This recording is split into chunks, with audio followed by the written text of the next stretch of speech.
So this one really caught my eye. It is the first Starfinder 2nd Edition AP Guild of the Grave World. It's what I would call an approachable length going from levels 1 to 5, and it focuses on what Starfinder does best. You'll be exploring some of the mystery of the core Starfinder lore, and the party's achievements in this AP can have major implications going forward. Players will get to try out a lot of different playstyles as they'll be bouncing between starship action to survival travel on a deadly planet to some much weirder stuff. You got some social and performance heavy sections for your role players and some stealthy infiltration for your strategy and tactical based players. And you get a fun mixture of tones and genres, all the way from horror of the corpse fleet to the quirky pop culture energy of reality TV production. And it brings back one of my favorite characters, Zoe, who's a media mogul. He's kind of a mix of RuPaul, Willy Wonka, and Vince McMahon, if you can picture that. And you finally get to explore his mysterious past. I've got high hopes for this one, and so thanks to Paizo for sending it my way. Let's take a look at Guild of the Grave World.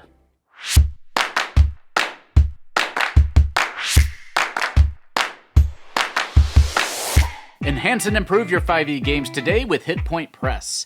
Explore the whimsical dark carnival setting of Hecna. Will you see through the glitzy charade or fall prey to Hecna's everlasting torment? Or enhance your 5e games with animated spell, condition, and townsfolk cards. Add a slew of creative and gorgeously illustrated magical items with the Griffin Saddlebag. And face down more than 30 innovative 5e villains with their big book of big bads. Learn more today at Hit Point Press by using our link in the corner or down below. Let's start with some non-spoilery basic info about the adventure, and I'll warn you before we talk spoilers. As I said, it is a level 1 to 5 adventure, and while it is ostensibly an introduction to Starfinder 2nd Edition, it's not written as a starter adventure. While it's not some complex expert level adventure, you don't have that scaffolding and slow ramp up that something like a beginner box adventure would have. If you have some familiarity with Starfinder 2nd Edition or Pathfinder 2nd Edition rules, you're gonna be okay. If you've never played a tabletop role-playing game before, this maybe isn't an ideal starting place. But what's the adventure about? I'm going to assume you have some basics of Starfinder lore knowledge here. At some point during the gap, which was that forgotten period of time between Pathfinder and Starfinder, two of the core solar system worlds, Eovo and Demiar, exploded in a cataclysm, destroying those planets and leaving an asteroid belt known as the Diaspora. It also decimated the atmosphere of the planet Eox, which led to most of its Elybrian population turning to undeath in order to survive. This adventure explores what really happened during that time. It also explores the origins of the Corpse Fleet, which was a segment of those undead Eoxians who fled the planet during the Viscarum War to control their own fate. They believe in Eoxian supremacy. The adventuring party starts as a group of hired freelancers who have a contact with a sponsoring organization like the Starfinder Society, or Abadar Corps, or the Free Captains, or the Hell Knights, or several others. We do get a bit of a player's guide baked here in the back. Depending on which patron organization your party chooses, there is a custom background the players can take if they want to. You also get tips on which classes and languages and skills and feats and ancestries that they recommend. And the party also starts off with a starship, and we're going to talk about that more in a minute. Now, originally, the adventure didn't have a dedicated standalone player's guide, but they got a lot of feedback for that choice, and they have since made one available for free. I've always said that the free Pathfinder and Starfinder player's guides are one of the best things about those games. The link to this one is going to be down below if you want to check it out. It also gives us Elybrians as a playable ancestry. Elybrians are rare living Eoxian descendants raised in a giant underground media complex, and they're born with a built-in magical sixth sense that lets them cast detect magic as an at-will arcane innate cantrip. Their ancestry leans hard into life as a performance. Lots of feats that let you use performance as a stand-in for other skills, manipulate initiative, and you can get rerolls on saves or skill checks. As you level, you can stack more innate arcane magic, pick up translation and invisibility tricks, and even go full Necrovite with undead adjacent upgrades and a Soul Cage style failsafe. One note though, a good chunk of this adventure involves the party trying to find a living Librian to get their genetic material to get past a particular lock. So if you let one of your players play an Librian, you're gonna have to adjust that particular objective. But that's not overly difficult for your GM. You can just say that they have to find a certain descendant or descendants from particular bloodlines rather than any old Librian like your friend Joe here. But the book recommends only allowing Librians as a playable ancestry once the party discovers that group partway through the adventure. You also get a corpse folk versatile heritage.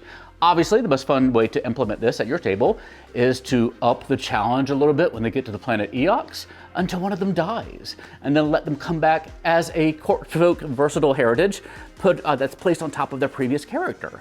But since Pathfinder and Starfinder are now compatible, you can also consult the Pathfinder Book of the Dead for a lot more options for possible undead characters. Maybe they want to come back as a ghost or a ghoul or a lich or a mummy or a vampire or a zombie. So many fun options. But the Corpse Folk Versatile Heritage is pretty gnarly and fun too. Again, both those options are free online, the link's down below, if you don't want to pick up this book but still want to play those particular player character options. Now, before I move into spoiler territory here, let me just say that this adventure has a nice mix of playstyles to keep things interesting. We start off with some action and a classic dungeon crawl, and then some social downtime once you get back to civilization, and some explorer survival type gameplay, and after that things start to get weird. There's some traditional RPG gameplay as a buy-in here up front, but the further you get into the adventure, the weirder and more delightful it gets. So here's your formal spoiler warning. Use the segmented timeline down below me if you want to jump to the final thoughts if you think you might be a player in this adventure. Let's go through each chapter real quick to get a sense of what your campaign is going to look like. Chapter 1. A dwarven mining conglomerate detects a weird signal from an asteroid in the diaspora and hires the PCs to check it out. The simple job immediately escalates. The asteroid hides an ancient facility tied to one of those lost planets and its lost history, and the Corpse fleet wants it too. The gameplay here is a mix of exploration, tactical fights, and investigation as you piece together what this pre-gap station is and why it's waking up. Hint, it has something to do with a particular birthday that we're going to talk about later. If you have players who like the Starfinder lore, hopefully this will hook them in. You'll also get a big starship set piece at the end when the Corpse fleet shows up to try to take that prize. Of course, this assumes the cinematic starship combat introduced in 2nd edition. Chapter 2 is where you return to civilization. We start with social play and downtime in Packed Port. You'll be meeting contacts, you'll be gearing up and doing the Eox's weird culture tour. There's no time pressure here, so if you have a group that loves social encounters, role play, maybe exploring your characters' backstories, letting the players connect with each other and fill out their own characters, then this is a good time to do that. Then it hard pivots into survival exploration. A shuttle attack forces a crash landing and the party has to trek across Eox's dangerous surface. Expect environmental hazards, navigation challenges, and periodic fights while you push toward your destination. And now you have that tight, tense, ticking clock. Chapter 3 is where it gets weird. This is the social plus skill challenge spotlight chapter. You negotiate with Zoe and then do a string of productions that function like structured encounters. You got performances, problem solving, and sometimes combat inside this big media complex. The party's main activity is earning access. You're basically trading competence and entertainment value for information and resources. It ends with a dangerous rescue set piece that gets you the living Librian help that you've been chasing, plus a chunky lore reveal. And this is where you can let any of your fallen players build a new character as an Librian, or perhaps raise them as a corpse folk or one of those other Book of the Dead options. Death is but a new beginning. Chapter 4 is your space anthology. You'll be chasing the stolen objective through the drift and dealing with strange events that hit your ship, like Encounter of the Week Star Trek episodes. Gameplay bounces between shipboard problem solving, skill challenges, and combat. You have a dangerous shipboard malfunction with hostile hard light mascots, a chaotic hazard sequence near a planar breach. There's a tense rematch against a Corpse Fleet cruiser that can turn into a boarding fight, and a social heavy run-in with the Cosmic Corsairs, including this dashing fellow here, which can swing from negotiation to starship skirmishes very quickly. And the finale is a heist infiltration dungeon mission. Stealthy approach, bypassing defenses, and getting into a Corpse Fleet research site without setting off the whole base. Once inside, it plays like a mission crawl with security obstacles and tactical fights and time pressure decision making while you prep the stolen asteroid for extraction. It climaxes with a boss confrontation and an escape sequence. And if the PCs are successful, the campaign ends with them returning the planet Iovo back to the Packed World solar system, which is pretty huge for the Starfinder universe. And here endeth the spoilers. This is the sample platter of adventures. If you're like me and you don't like to do or eat the same thing over and over again, this is an adventure that you're gonna enjoy. But if gameplay and tonal shifts aren't your bag, you may bounce off this one. Each time you come to the table, you're probably gonna be doing something surprising and different. And one session may be Dawn of the Dead, while the next session is more Guardians of the Galaxy. You need to embrace the chaos. If your group enjoys Starfinder lore, particularly involving the undead planet of Eox, then this is definitely one for you. Do be aware there's a bug in the system though. One of the monsters, the Scrap Rat Visionary, has spells in the stat block that aren't actually released yet. I have a link to some errata, no pun intended, down in the doohickey down below to solve that particular problem for you. If you like to link adventures together like I do, I have a couple of suggestions for you. The events from the first Starfinder First Edition AP Dead Suns are mentioned here, since that was a Corpse Fleet heavy adventure, but you don't have to have played that to fully enjoy this AP. But if your group has played it, then this is a pretty neat follow-up, though they'll need to create new characters for this one, of course.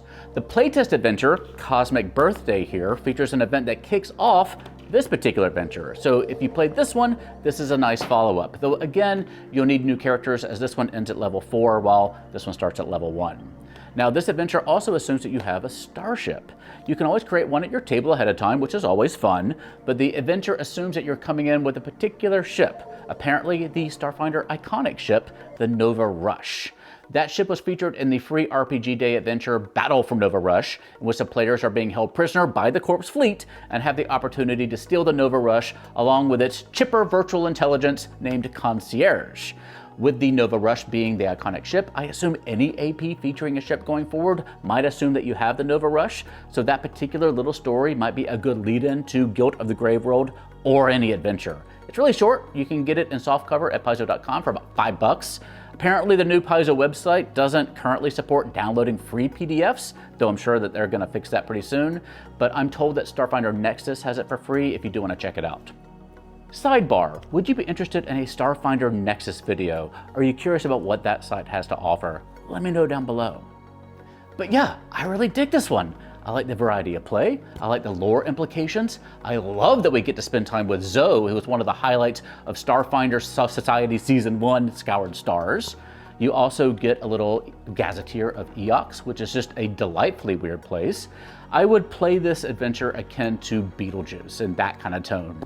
If all that vibes with you, give this one a shot. I hear there's a follow-up adventure in the works, and I'm very curious to see what that one has to offer. All the APs now come in a hardcover format like this. You can pick this one up for $45 over at Paizo.com or any gameplay store or game store that you like to visit. The special edition cover costs $20 more, and the Foundry module is $50, or the Demiplane / Starfinder Nexus / Roll20 bundle is also $50. The PDF, if you want to get that, is only $20. So let me know what you think about it in the comment section down below. Also, if you have questions, I have answers. If dark humor is your vibe, also check out Heckna by our friends at Hit Point Press. It's one of the most comprehensive and impressive 5e campaigns and adventures I've ever seen. You can see my review up there in the corner right now. It's a fantastic dark carnival roller coaster of an adventure. If it sounds interesting to you, you definitely need to check it out. But that's it for me. So for now, please stay safe, have fun, love each other, and I'll see you next time at the Gallant Goblin.